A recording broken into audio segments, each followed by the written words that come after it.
Hello everyone, my name is Brian, but you can call me the Bugler, and today we're going to be doing a Voidwalker subclass grenade and super comparison. Let's get started. First up, we have the Vortex grenade, which deals damage over time in a set area. After that, we have the Axion bolt, which will send out seekers that track enemies as long as they're in the initial explosion. And finally, we have the scatter grenade, which functions exactly how it sounds. We're going to be testing these in two separate ways. First will be the base version, which is the only version that the Attunement of Hunger skill tree has access to, and then we'll test the Chaos Accelerant version, which is an ability that the top skill tree has access to, the Attunement of Chaos skill tree, that allows you to overcharge your grenades at the cost of some super energy to change how they behave. Let's get started with the Vortex grenade. The Vortex grenade deals damage on impact, that is double each subsequent tick of damage. The tick rate is 4 per second, and the base grenade lasts for 3 seconds, which gives us 12 ticks of 173 damage, plus the initial explosion and impact will give us 2,428 damage. That's pretty good.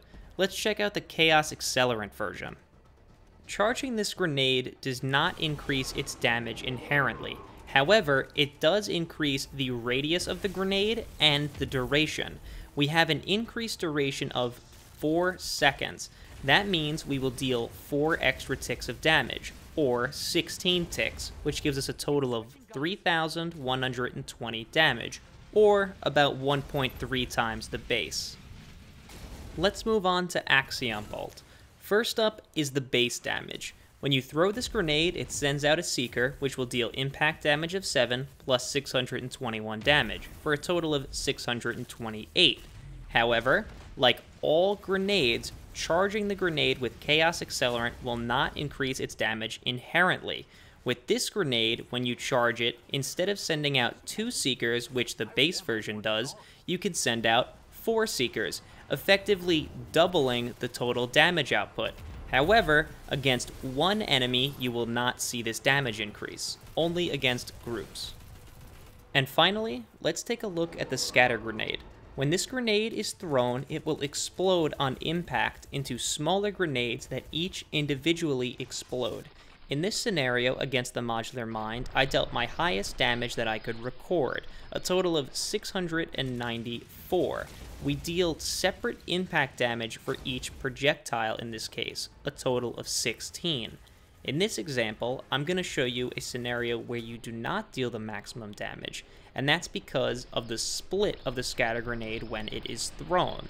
The projectiles are tossed out in all different directions, so it's hard to maximize damage on single target enemies unless you place the grenade precisely. But that's where Chaos Accelerant comes in.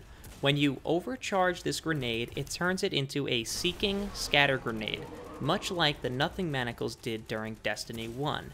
This means when the scatter grenade explodes, the little grenades that come out of it will seek a target. However, where you place this grenade changes how much damage you do dramatically. You're better off throwing the grenade further from the enemy you want to allow the scatter grenade to bloom. In this case, more bombs will come out of the scatter grenade and split off to deal the maximum damage. Here, because we dealt so much impact damage as well as smaller amounts of explosive damage, I could not accurately count the total. However, I know for sure that it's higher than 1,000.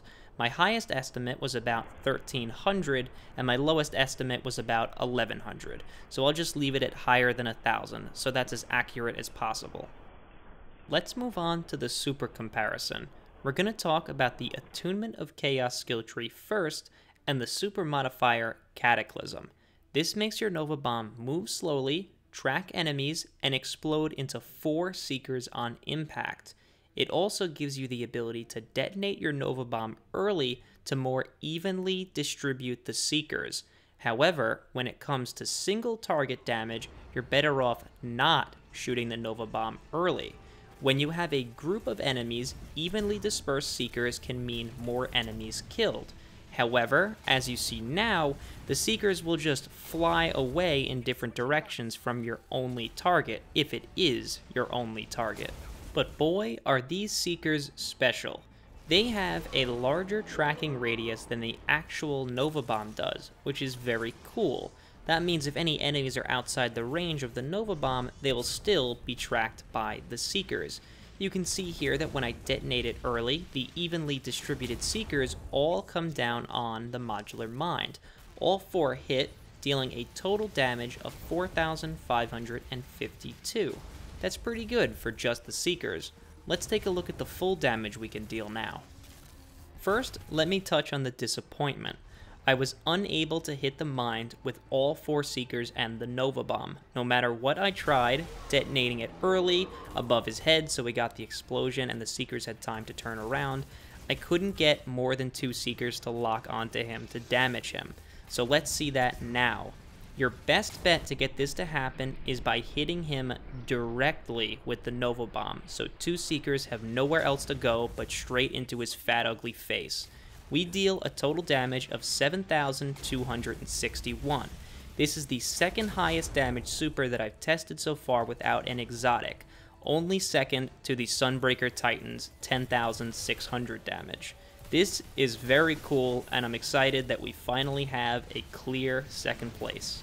And if by some miracle you manage to get all 4 Seekers to hit the Mind, you could deal a maximum possible 9,525. Our final super comes from the Attunement of Hunger skill tree with the modifier Vortex. This changes your Nova Bomb to create a singularity which will continually damage enemies, much like your Vortex grenade. I was unable to capture a damage number higher than this, so this footage will be repeated from the Attunement of Hunger skill tree breakdown. On impact here, we deal a total of 4,909 damage, plus 6 for the actual impact, and then 31 ticks of 56 damage, for a total of 6,651. It's not quite as high as the other skill tree, but it's still fairly high. And that's the end of this breakdown. Thanks for watching. If you have any questions about how I conducted the tests, or why I might not have included other footage, let me know in the comments. A lot of the testing that I do doesn't make it into these videos because I want to keep them as concise as possible. I also want to apologize for not releasing a video this weekend. I had a lot going on in my personal life, and I couldn't set aside the time needed to do the testing that I felt would be sufficient enough to release a video. In my next video, I'm going to be doing a Night Stalker grenade and super comparison. You can expect that over the next few days, hopefully by Wednesday night, if not Thursday. I'd also like to take a moment to thank you guys. As I'm recording, we almost have 600 subscribers, and that really means a lot to me. I'm so happy that so many of you are finding these videos useful and fun to watch. But please, let me know if you find any of these videos unhelpful or just plain boring. I want to foster a community where you guys can give me criticism and I can make better content for you. I just want to grow something that we can all enjoy. So once again, thanks for watching. I hope I see you next time. And good luck getting through the exclusion zone.